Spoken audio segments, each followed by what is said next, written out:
Reading with Val.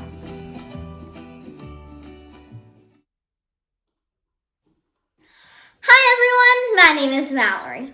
Today I am going to be sharing a book that I know many of you guys connect with.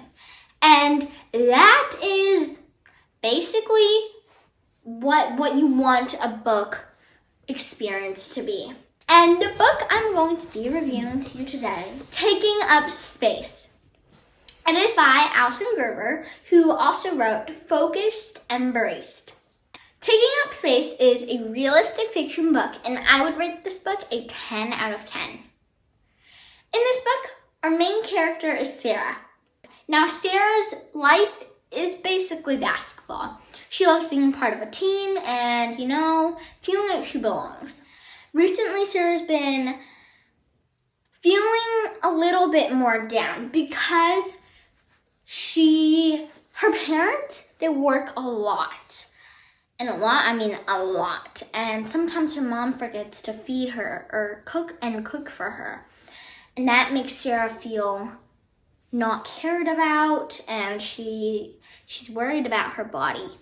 In the middle of the book, I think, Sarah fell during a basketball game, and it was because she wasn't eating properly, and her mom always told her about good foods and bad foods and how you shouldn't eat anything that is bad. And even bananas are bad because they're starchy, according to Sarah's mom. And so Sarah decides to eat very limited, very little.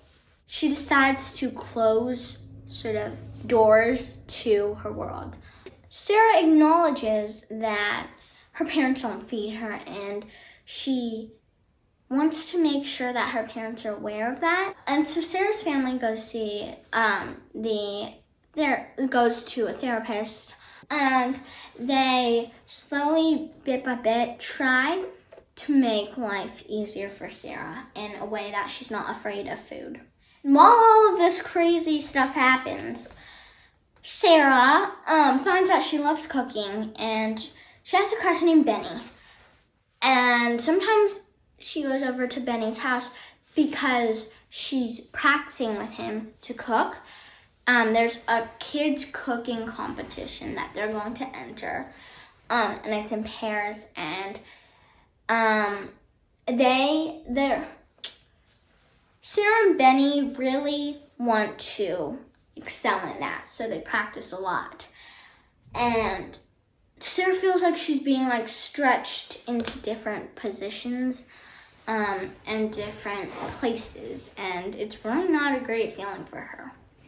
You have to read to find out what happens to Sarah, if she does feel comfortable with food, and also if she wins the kids' cooking competition. Like I mentioned in the very beginning, this book should have a lot of connections to you, whether it's you play basketball or you play a sport that you're really passionate about.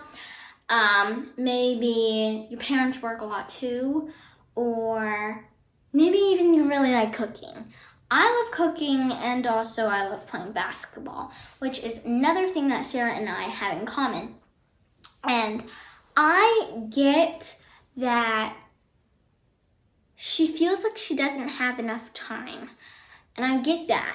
Right after this, I'm going to basketball practice. And also I have my homework, and I ate dinner, and also school.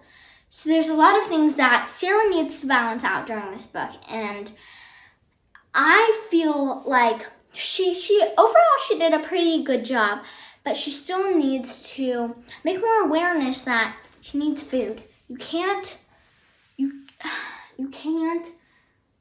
survive without food. While it has a good story, this story also has an underlying message, which is, to me, from my perspective, to have someone that you trust and that you can talk to.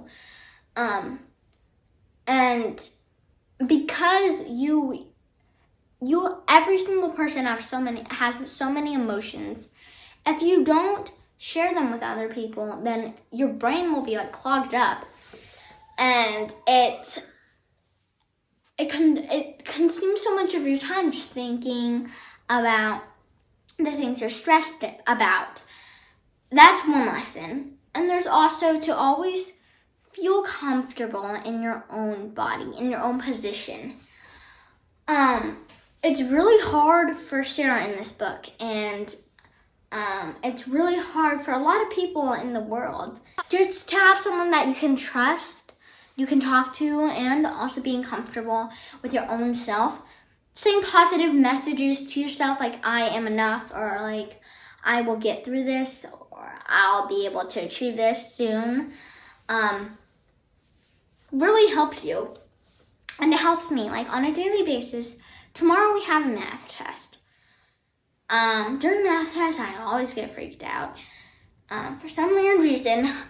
And I always say to myself, like, it's gonna be okay, I'm gonna get through this, and everything's going to be all right. And that always helps me push through, and I always have better confidence and a better feel for how I feel when I say those things, if that makes sense. And I would recommend this book to kids between the ages 8 through 12. This book is a great book about baking, food, and basketball. Thank you to Edelweiss and also Scholastic Inc for bringing me this book. This book will come out May 18th, 2021. Go get yourselves a copy, and I hope you enjoy it. Remember, books are memories and experiences. Value them and enjoy them. Remember to read on, have fun, and dream big. I'll see you guys soon. Bye!